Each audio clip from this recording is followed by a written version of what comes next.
keep us moving, I'm going to go into the second to last phase, which is the development of the systems manual and O&M docs as needed, and turn it over to Sam for that. Thank you. This just continues in what we just said. Often the operations and maintenance personnel are involved in the design, not even involved in the construction, possibly not the startup, because they have other duties. They may not even have been hired yet to operate and maintain a new building. So I look at the systems manual as kind of a bridge from commissioning to actually operating and maintaining the systems. The intent of the systems manual is to provide these operations and maintenance operators with the critical information to be able to operate and maintain this equipment according to the design intent. To do that, they need the information. They need the operating procedures, the schedule of maintenance, the manufacturer's required maintenance procedures, and how often should they change this, and spare parts, and even 1-800 numbers so they could call somebody if equipment under warranty fails. And the systems manual is basically a log of this available documentation. It's going to have a lot more than the large O&M manuals. Too often the contractors deliver 3 sets of O&M manuals. They're 3 or 4 8-inch binders. Good luck finding what you need to operate and maintain the systems. So I see a systems manual as kind of providing them something manageable, critical information to help them operate and maintain these new systems, and knowledge about the methodology and the thinking behind why these systems were designed and installed the way they were. Not stealing any thunder from the next topic, but I think to have a classroom session and to go over the systems manual and help them to understand the purpose and the content and how to work their way through this document. When we've done this in the past and had this kind of training, we have relatively well-trained operators that know the system, understand where to find the references if they don't, and who to call if both of those items fail. So I think the systems manual is very important, and it's good to have, obviously, the O&M manuals up on the shelves if you need more detailed information on the equipment. So that's how we see the systems manual and the accompanying O&M documents. I've seen the systems manual. Actually, it's a good exercise for a rookie because it allows you to, if it's done properly, you could say to them, okay, imagine you're the operator taking over this building, right? That rookie may be in the same position as that operator. They don't know the design. They don't know the submittal. They just know that they're inheriting this piece of equipment. So what I'll do is I'll have some of our junior engineers actually put together the systems manual based on the documentation with the mindset of, if you were the operator, what information would you want out of this 6-inch binder that you would need to run the building? And by doing that, it gives them that perspective of, you know what, I don't need these 400 pages that tell me about all the many ways Train or whoever can run an air handler, but I do need this one page that tells me when I should service this, when I should service that, what happens if this fails, right? Those are the 3 or 4 pages I need out of it, so I'll take those. I need this, I need this. And if you can have a rookie do that, it gives you a perspective that sometimes, someone like us who may have been involved in the project from the whole way, we may overlook it because by then we're already so comfortable with it, having done the testing and done everything, that you feel like, I know how to operate that. But you're not. It's somebody else who hasn't done anything. So give that opportunity to a rookie who may not know the building as well as you, and they'll give you that same viewpoint as an operator would. This is a way to segue into our final segment at the same time, but if you were doing that, would it also, and I'll ask Mike this, would it be interesting to have a rookie who's preparing that from the standpoint of being an operator also help prepare the training that we're going to talk about now? Well, So we're at the O&M training phase now. We've reviewed the design, we've made sure the design meets the owner's project requirements, we've functionally tested everything.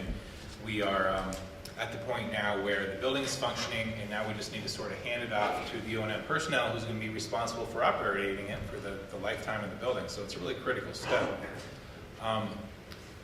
As Dean mentioned, that agenda for the training is key, and it's really the contractor's responsibility to do the training and to create the agenda.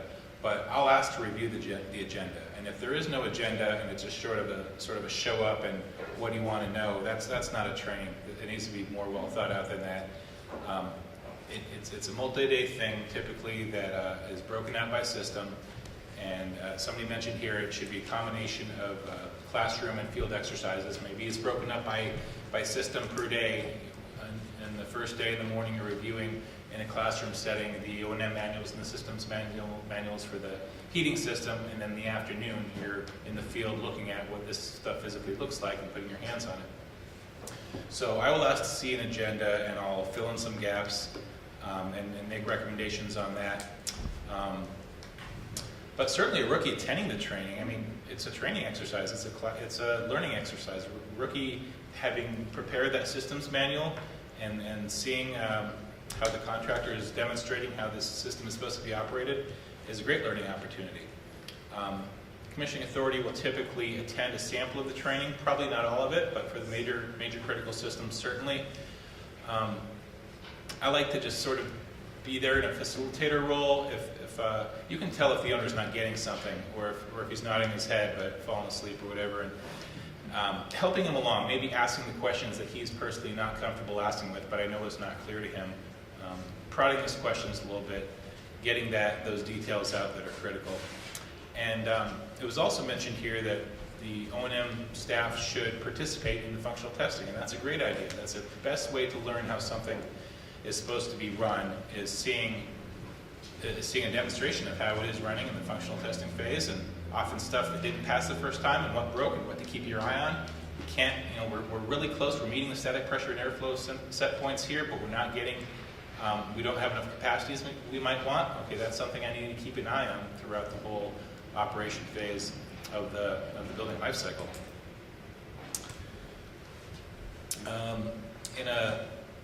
It's also important to identify who's going to be running this building, and hopefully you can get them involved in the design phase.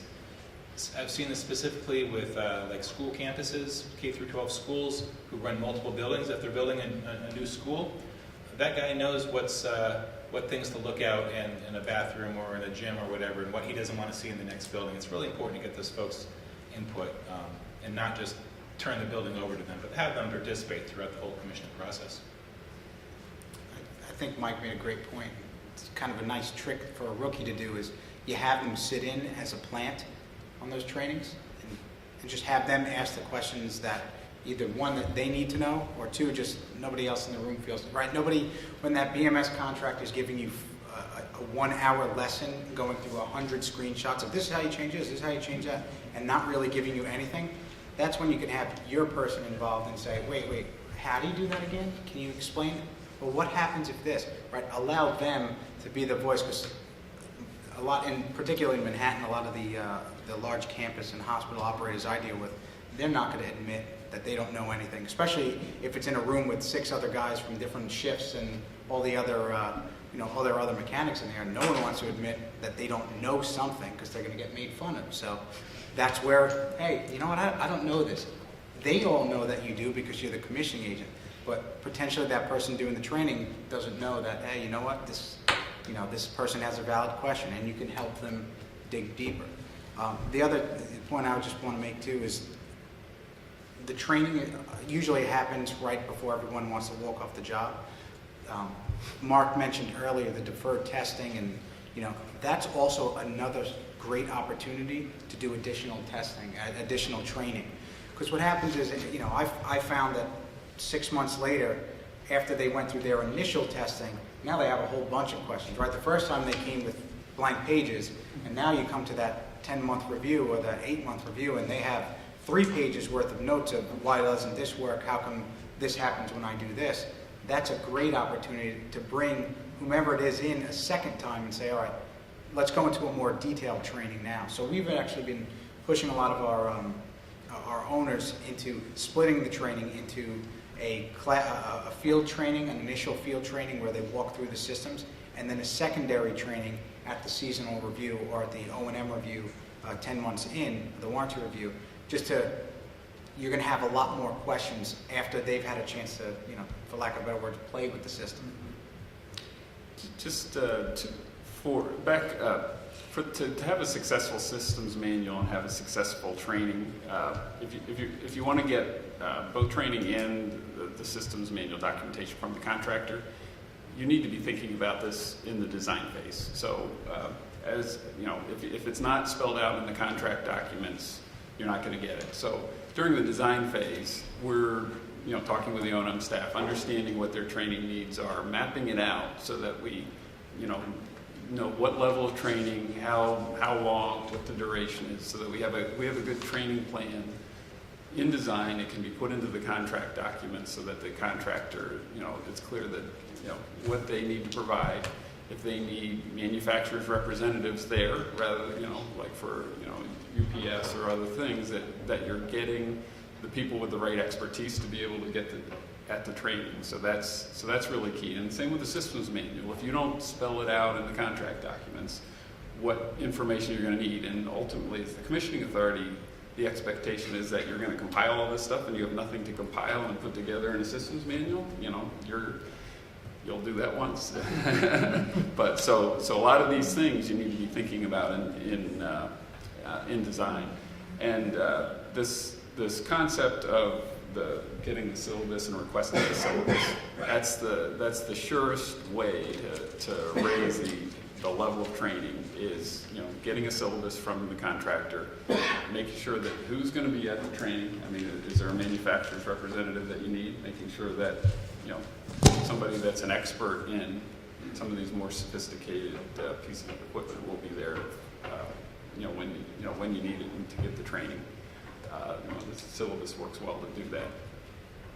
Okay, thank you.